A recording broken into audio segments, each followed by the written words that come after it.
Hello and welcome to this Youth Issues program. As young people, we face many challenges, and our goal is to talk about these challenges and to provide solutions for them. My name is Anna, and joining me is my friend Paul, who is a basketball fanatic, and he is a youth pastor here in London. Welcome, Paul. Thank you for joining me. No problem at all. The topic we will be discussing for the next few minutes is bullying. So I think we should go straight into it, Paul. What is bullying? Bullying from the onset is something that you don't decide to do. It's not something, it's involuntary. It's not something that you choose. It's basically where someone or a group simply decides to abuse you, to be violent to you, maybe physically, maybe emotionally.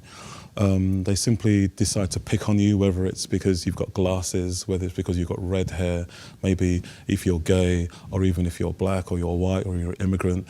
It's simply just subjecting a group or a person to just pain and hurt, basically. Before we go any further, we will hear from Naomi about her experience of being bullied.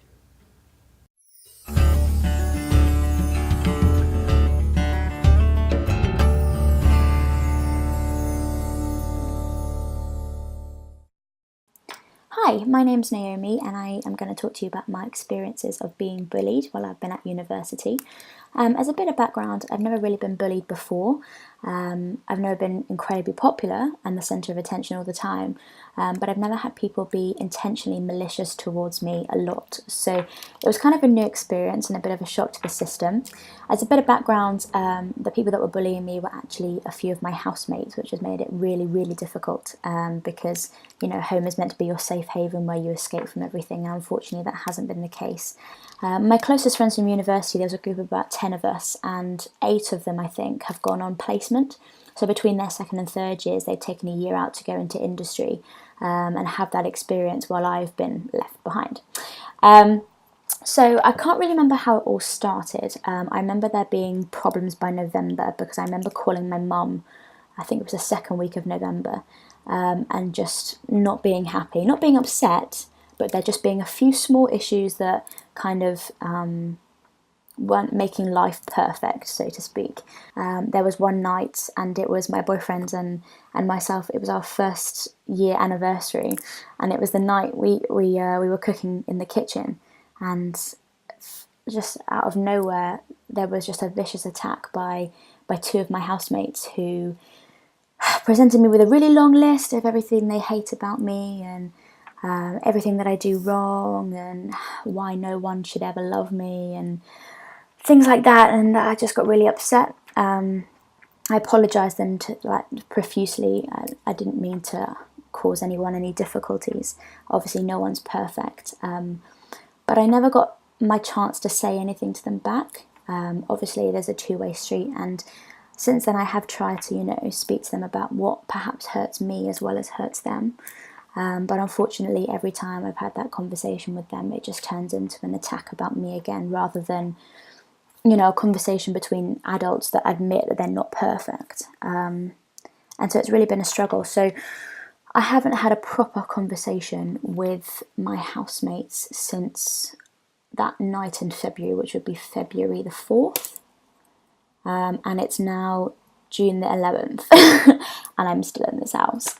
So it's been really, really difficult. I've hated coming home. I've slept at my friends' houses that obviously I don't live with, just to escape. I've gone home a lot more than I would have otherwise.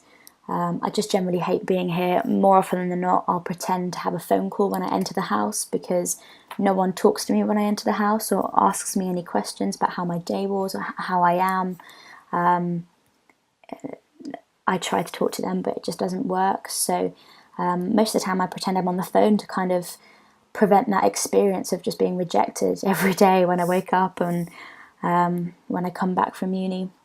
I've struggled with eating because obviously the kitchen's downstairs and that's where everyone kind of hangs out, and so I don't want to be there because I feel so rejected, yet I kind of need to eat. So I've struggled with my eating, and that's something I struggle with anyway, so that's kind of been a recurring issue, which isn't fantastic, but I have a lot of anger about it. I'm angry at them, and it's going to take me a long time not to be angry at them because I've had such a fantastic 3 years that this kind of has overshadowed it a bit. And like, my university experience has been so great, but unfortunately this has kind of just burdened it a little bit, and I don't want to reflect on my uni experiences as this. I'm angry at my family because on some days I would just phone home and be like, Dad, come save me. And he would be like, no, because you need to figure it out on your own and develop as a person. And I used to hate him.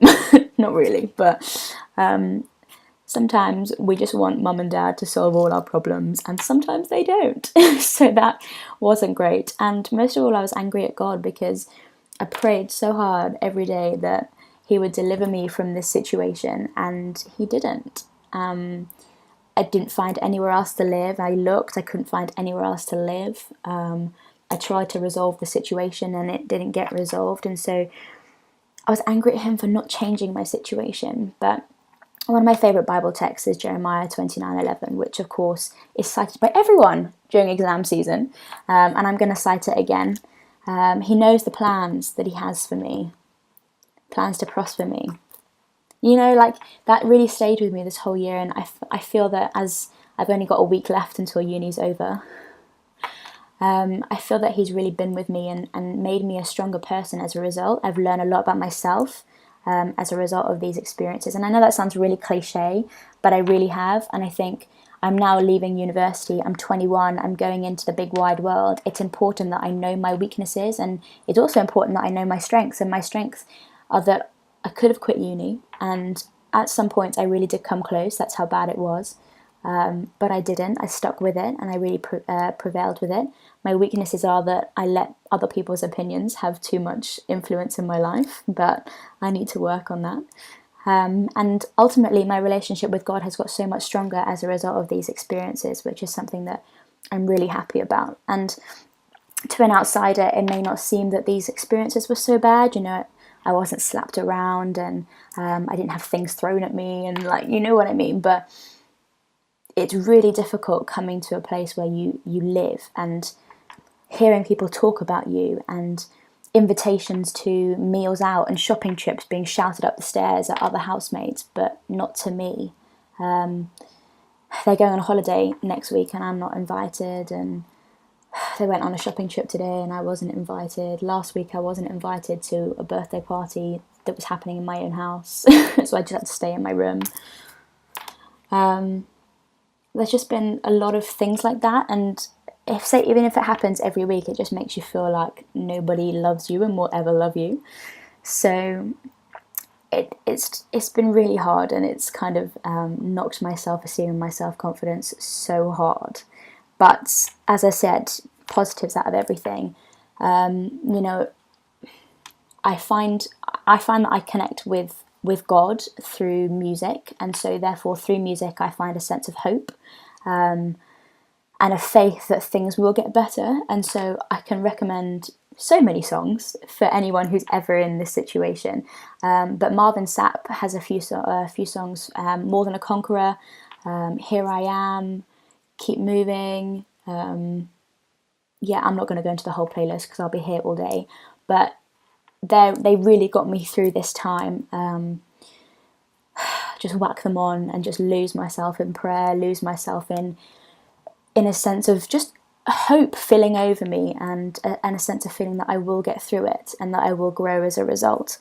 Also, I'm a sports scientist, so I recommend exercising. You know, getting out, running it out, boxing it out, just get rid of the stress, get rid of the tension, and don't think about it for an hour.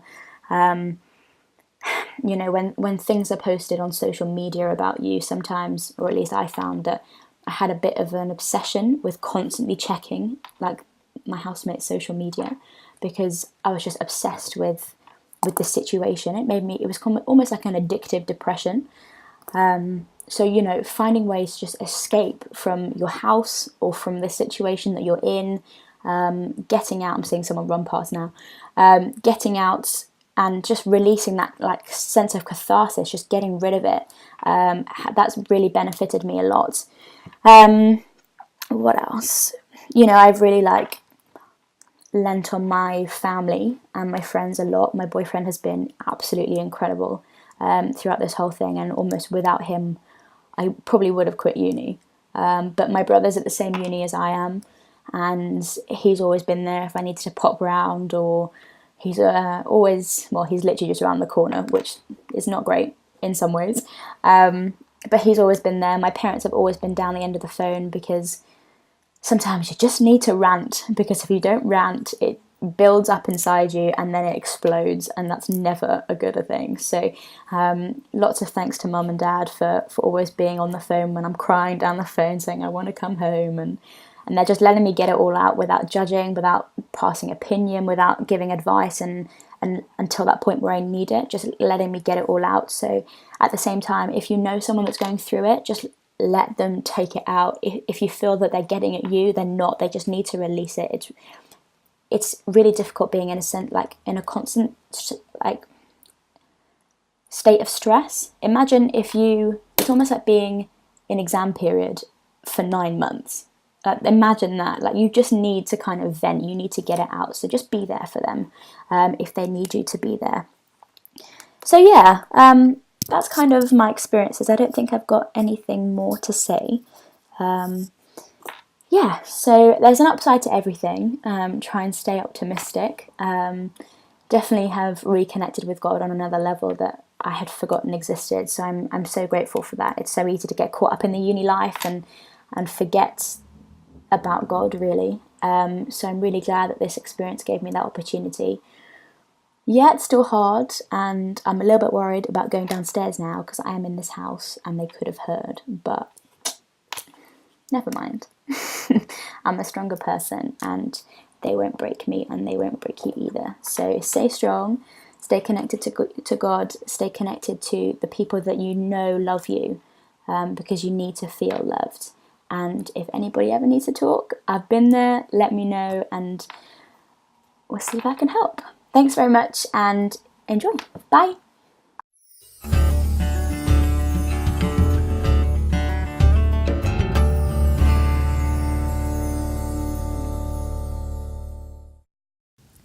So Paul, we've just heard from Naomi. How do you respond to her story? I just get initially very angry.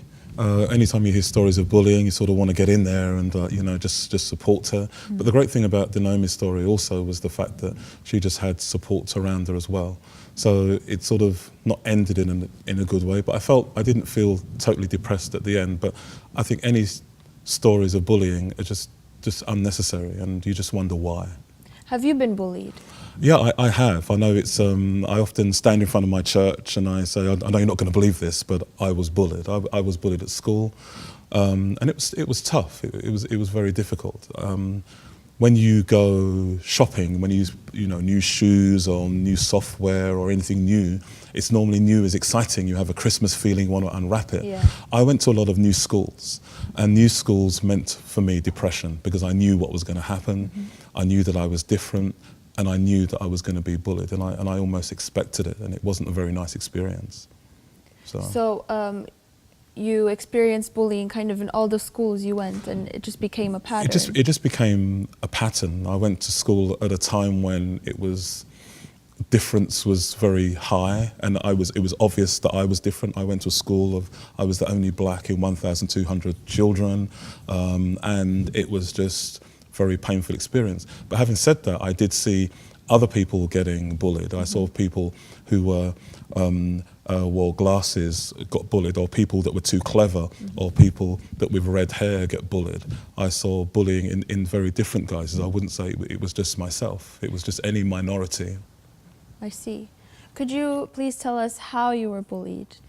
I personally was bullied because I went to school in the 70s, and I was black, and it was easy, and I think that bullying is very easy and it's very lazy, and when you're younger you don't want to be. When you're older you want to be an individual, you want to be unique, you want to be yourself. But when you're younger it's actually about the group, and you want to be popular. So I played football and I played basketball, and I was very popular in those sorts of things, and it was really strange for me because the same people that I was being successful with in sport were the same people that bullied me outside. Really? And so it was very difficult. So there was this camaraderie in one way, but then as we stepped away in a classroom or a different place, there was this bullying. So it was very difficult. And I remember one year my cousin came to stay with us, and he just couldn't believe the level of this prejudice that was happening. I'd quite simply got used to it. I knew how to react around it. And the people around this, you do tend to know how to behave. You know, Naomi knew one of the things she was saying was the fact that she didn't go to the kitchen a lot, or she had eating problems, that she wouldn't go certain places, or she wouldn't be involved in their trip. She almost learned how to behave around the bullying to appease them. You do learn. Were you called names? Were you physically abused? Yeah, I was, but now I see it as lessons to be learned. But at the time, it was very difficult. And the reason I'm here today speaking to you is very simply that there are people out there that will listen to this, and I really want them to know that they didn't do this to themselves, because I don't know what it is in the human psyche that we actually take on the negativity of what people say. Even as an adult, I was talking to you earlier that I went to somewhere, I was speaking, I thought it was amazing, 299 people thought it was amazing, but one person came along and said something negative. I actually can't remember the 299 people. I can only remember the one person who said something negative.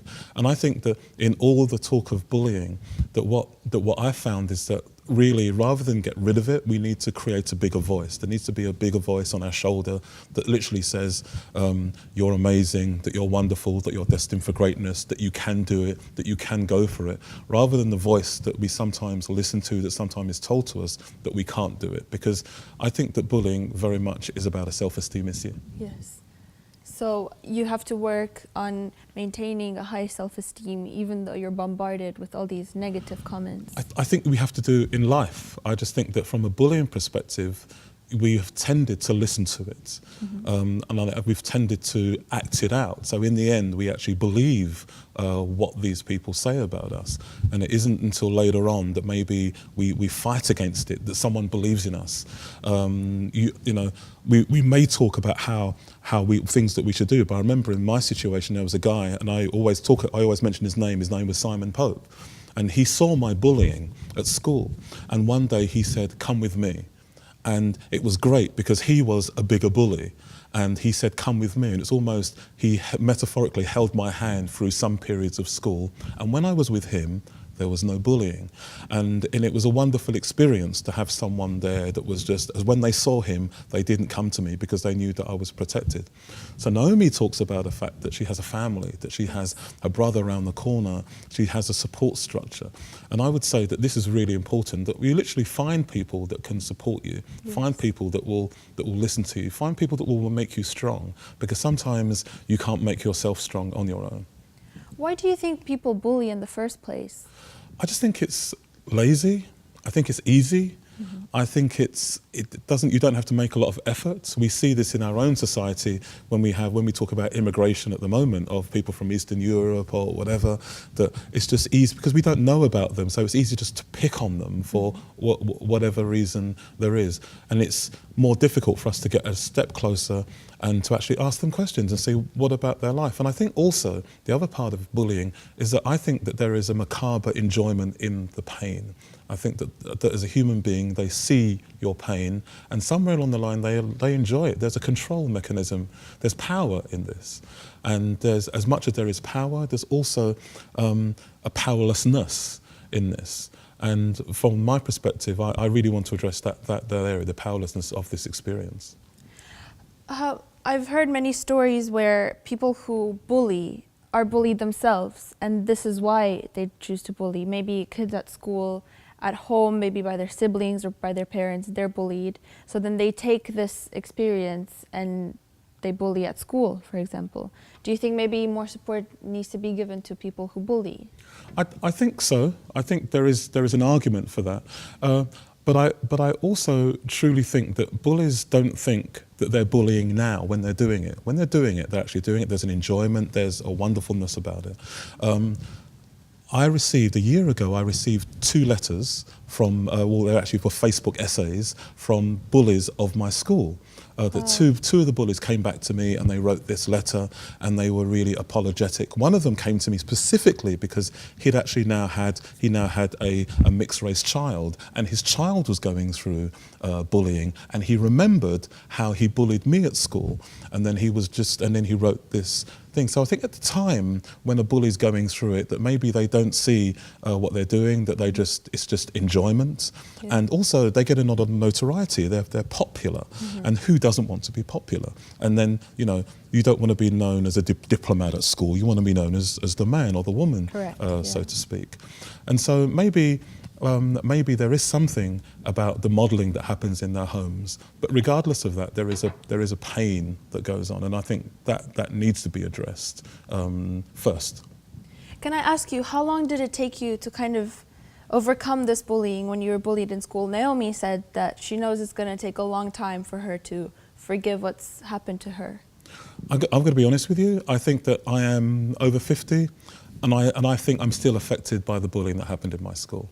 I think that I'm actually affected in a negative way, but I'm also affected in a very positive way, in that I had to be more reaffirming of myself, because you tend to listen to these negative voices. And so now I fill myself far much more with positive voices. And Naomi spoke about the fact that she reads the Bible. And one of the things that really enthused me about the Bible was there's this text in the Bible, John 15:16, and Jesus says to his disciples, "You didn't choose me, I chose you." And victims of bullying are rarely chosen. And so when I read this, I was really sort of like excited, and I kept reading this over and over again, and it talks about that God says that I want you to be my friend, and bullies rarely want people to be their friends. And so I found that reading the Bible and reading these texts and washing them over the wounds and of the scenarios of my bullying has actually made me not listen to the voices, and I now have a louder voice than the voice. I can't get rid of the voice of bullying, but I can have a louder voice. And the reason I'm here today speaking to you is that anybody that's listening, I just want them to know that they can be great, that they can be amazing, that people can choose them, that people can select them, people can know that you're of value, and you're not what the bully has told you that you are.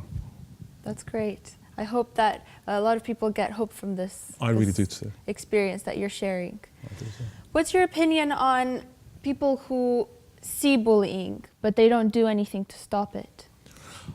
I think it's sometimes difficult. I think as children, I'd like to say they should help and they should be supportive, but in a lot of times they're not strong enough. I found that you're not strong. Adults are more stronger. They're able to do something. If you were in a classroom and you're doing it with you, and your friend was being bullied, you're with your friend, but actually to be associated with a friend who's been bullied means that you have to subject yourself to it as well. And who wants to subject themselves to it? So it takes a very strong individual to actually come along and help in that particular way.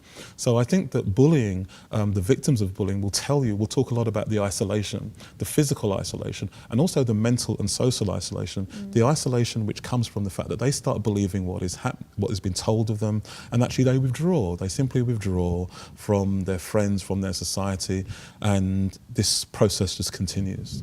You mentioned Facebook earlier, and these days with social media, there's a lot of places where people can be bullied. Absolutely. Even anonymously, because on the internet you can hide your identity and you can easily pick on whoever you want. Yes.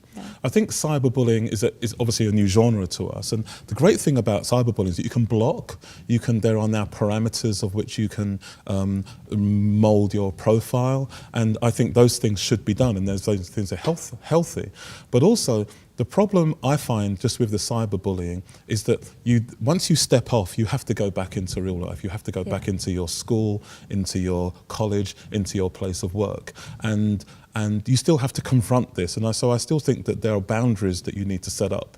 And for me, those boundaries are actually support of people, is to tell people. However, the difficulty in support is that we know the statistics now are coming out that saying 67% of people, or school children, report they're being bullied. Yes. But then the same amount are saying that the support is inadequate, that actually teachers and parents feel totally inadequate and under-resourced to actually help their children, the people that are being bullied. So in a sense, there's a massive frustration, and it just perpetuates it, and it continues. So it's a cycle which needs to be broken, but it's a difficult one at best. Do you think that maybe sometimes bullying is underestimated? A lot of people treat it as teasing. Yeah, I think that teasing is where both of us are enjoying it. Mm-hmm. Bullying, I'm definitely, or one of us is definitely not enjoying it. Bullying Right. is definitely where one person is superior and the other one is made to feel inferior, and that isn't very nice. So it's a very serious issue. It's a very serious issue. What would you say were the top 3 things that helped you to start to overcome being bullied? I think number one, having support. Number one was having support. Just the fact that you have someone that believes in you, someone that starts to say to you, I think you're good, I think that you can do things, someone that brings you in. Also just the fact that I found that just reading affirming material. We talked about the Bible, just reading affirming material, and action. Simply out of all what you hear, out of all of what you read, just stepping into something and doing something. And when you achieve something, it just sends back messages to yourself. Do you know what? Do you know what they said about me? You know, it's not true. It's not true. Actually, I can do something well. I can be amazing. So what's your final message that you would give us, a piece of advice or a message of hope that you would give to someone who is being bullied? I think the message of hope for someone who's bullied is that you're not alone, and that please reach out. That was the first thing I would say. I spent years and years before I reached out, because no one wants to be lesser. No one wants to, we're not very good at asking for help. And I actually think that one of the best things I've ever done is actually ask for help. And then someone reaching out and actually holding my hand and metaphorically leading me, you know, affirming me and making me feel better about myself. And also that you have a voice, and that you have stories, and you have things to tell, and you have things to achieve, and actually be the best you that you can be. That's what I would say, and let that be who you are. Don't listen to the voices. Great. Well, thank you very much for joining me, Paul, No and problem at for all. being willing to share your story. And Thank thank you for joining us. If you want to know more or have any questions, or if you want to share your story, contact us at lifeconnect.info. And I leave you with this thought: live healthy, grow wise, and enjoy your youth.